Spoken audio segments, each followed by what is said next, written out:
Okay, look, you had a problem getting 2 trucks here. How you gonna get this one home? Oh, I'll find a way. There you go. Yep, he won. Oh man, I have no words. I can't wait to get it home. I figured somebody I knew was going to win it.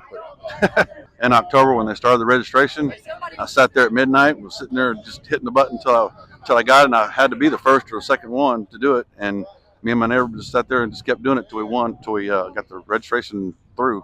And I've been waiting ever since. Spent the last 2 years working on 2 C10s. I was tired. I was going to start cleaning my shop up. Now I got another reason to clean it up.